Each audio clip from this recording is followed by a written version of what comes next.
Welcome to Blizzard Fire. We hope this video helps fire up your solution.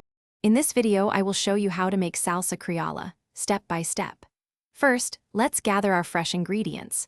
You'll need 1 large red onion, 2 amarillo peppers for that authentic kick, and a generous bunch of fresh cilantro. Don't forget the liquids, 1/4 cup of fresh lime juice and 2 tablespoons of good quality olive oil. Finally, salt and black pepper will bring all these wonderful flavors together perfectly. Now, let's prepare our vegetables with precision. Begin by thinly slicing your red onion. Aim for delicate, crescent-shaped pieces. Next, carefully remove the seeds and veins from your amarillo peppers before julienning them into fine strips.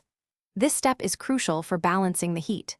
Finally, finely chop a small bunch of fresh cilantro. These prepared ingredients are the heart of your salsa criolla. It's time to bring everything together. In a medium-sized bowl, combine your thinly sliced red onion, the julienned amarillo peppers, and the freshly chopped cilantro. Now, pour in the 1/4 cup of fresh lime juice and 2 tablespoons of olive oil.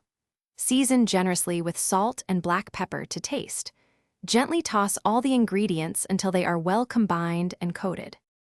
For the best flavor, allow your salsa criolla to marinate for at least 15 minutes. This resting period lets all the vibrant ingredients meld beautifully.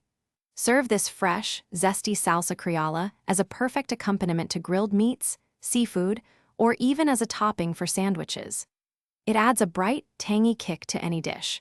Remember to check the description below for a link to the new Kindle Paperwhite and other great deals. Thanks for watching. If you found this helpful, don't forget to like and subscribe.